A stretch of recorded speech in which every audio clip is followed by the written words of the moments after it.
What if I didn't know Mandarin?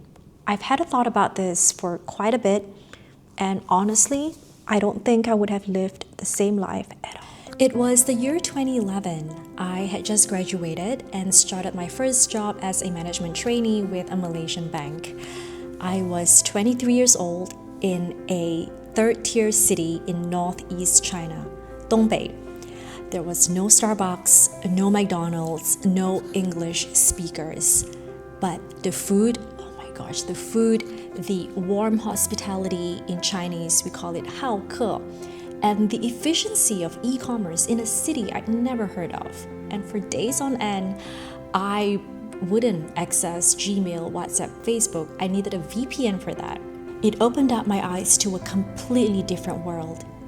That city was Yingkou in China's Liaoning province. Hi, I'm Wei Lin. I was born and raised in Malaysia. I'm Malaysian Chinese, and my family has been in Malaysia for 3 generations now. I'm passionate about helping people communicate better and asking better questions, not just to others, but also to themselves. That's what I write about on my Substack. In this video, I want to share, or rather, I feel compelled to share what knowing Mandarin has given me. Not just in terms of opportunities, but something deeper than that. And in my next video, I'll share my learning journey because I didn't grow up fully Mandarin speaking. My native language is English, and I spoke Hokkien, a Chinese dialect, with my late grandmother at home. We learned Malay in school, it's our national language. And Cantonese came from ordering food and from 1 year of watching TVB shows when I was 10 or 11. But first, what I would have missed.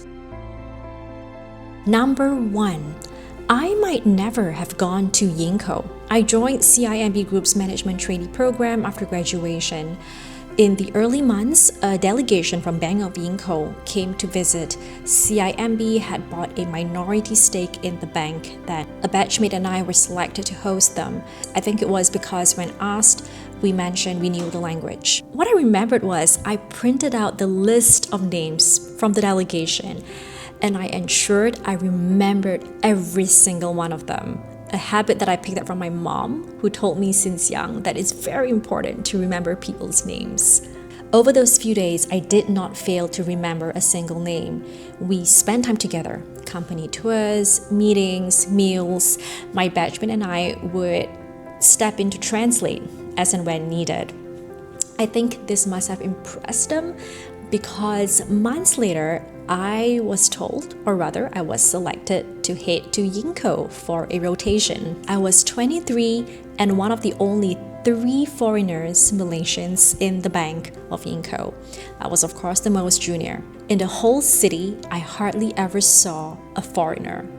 But I loved it. I was already buying food, snacks online, clothes, handbags from Taobao. And this was years before Alibaba went public in 2014. And to be able to experience this in a third-tier city in China was just amazing. I sang karaoke with locals, ate some of the best barbecue, and leng mian, a cold noodle dish with Korean influence. You tend to see quite a bit of that in northeast China. I played badminton. I even took part in a tournament. And there was this girl I remember who was just overtowering me. But it was fun times. I also used QQ to chat with colleagues. Do any of you remember that? I remember the bank's canteen at lunch too. It was so systematic, the food was great, and my colleagues would just quickly eat up their lunch so that they can nap at their desks. I created a blog specifically for my time there, and last I checked, it still exists, 90daysinchina.wordpress.com. Every moment, I was just soaking in the novelty, embracing it with all of my soul. At the end of my rotation, I flew back to Kuala Lumpur via Tianjin. I gave myself 3 days and 2 nights to travel alone.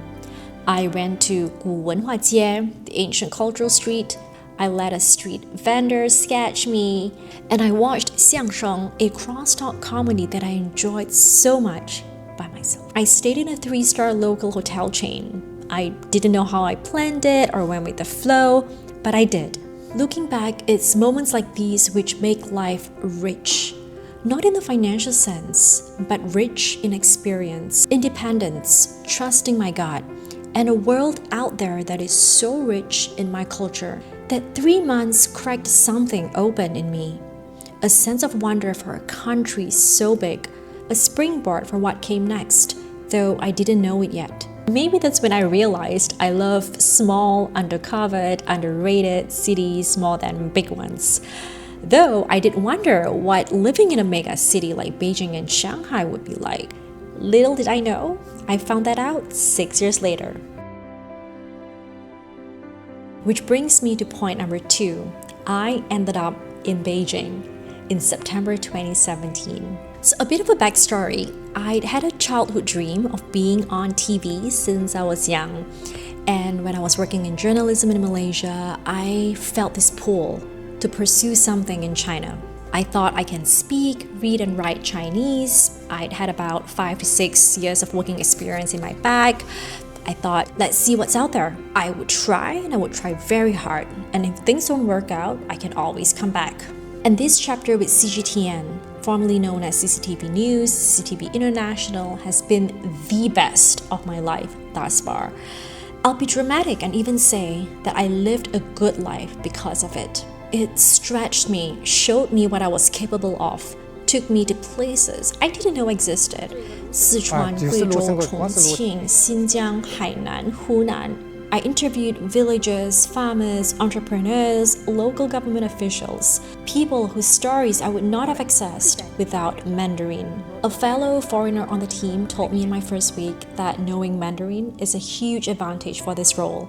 She was right, but I also believe things like interpersonal skills, determination, adaptability, having a good sense and respect for the place that you're in, those matter too, if not more. So while the language helped, it was those traits that paved the way for trust from my colleagues to interviewees. I'll save the full CGTN story for another video, but definitely, without Mandarin, I don't think I would have the confidence to walk into some of the most remote villages in southwest China and pitching stories just months into my role.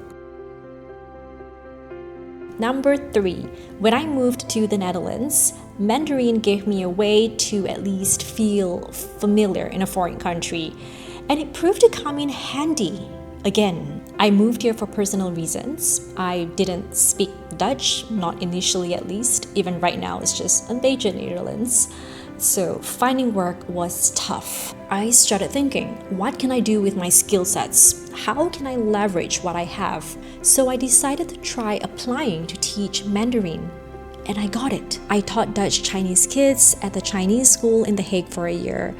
I think I was the only teacher without a mainland background in the sense that my parents were not born in China and we don't speak Mandarin at home. Later, after countless job rejections at the screening stage, I got a job with a Chinese company here, leading an international team, liaising between local Dutch suppliers and Chinese stakeholders. I eventually left that role to follow another pull, what makes my heart sing, and it was to write and self-publish a bilingual reflective book.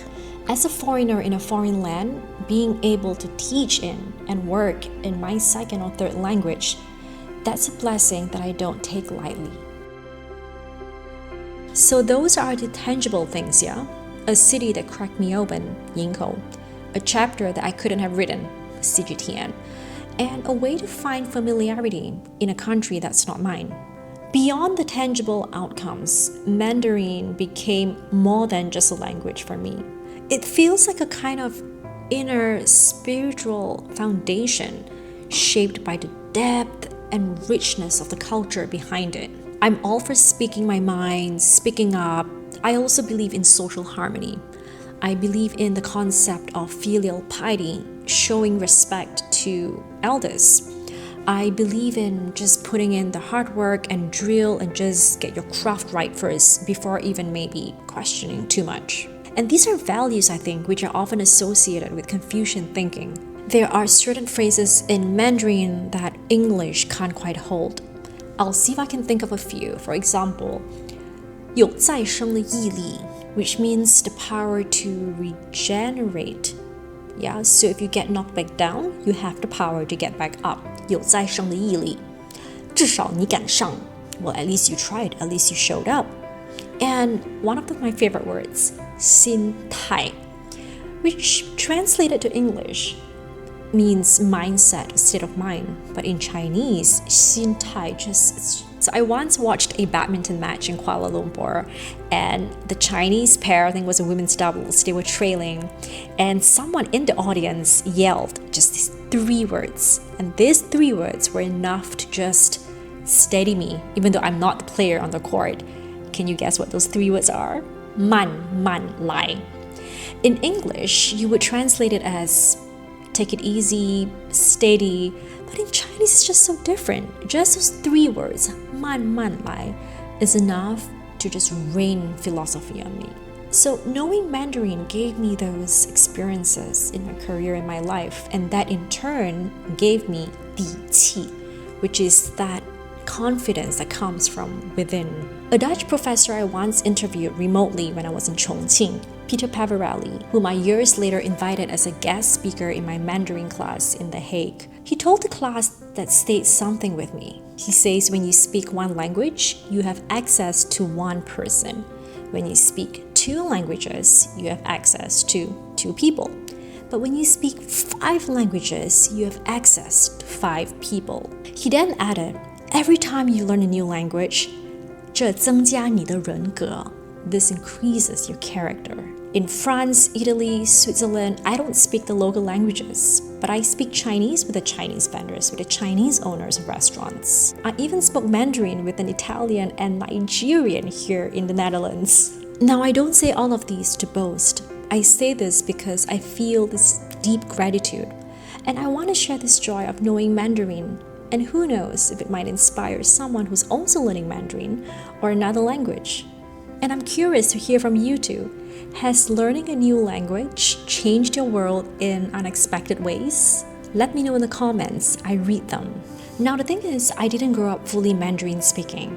And in my next video, part 2, I'll share how that journey unfolded. From my time in a Malaysian Chinese primary school, carrying a heavy dictionary for years, to speaking on stage for the first time at age 11, that proved pivotal, to where I am today. But for now, if I didn't know Mandarin, I don't think I would have lived the same life at all. I'm Wei Lin. Thanks for watching.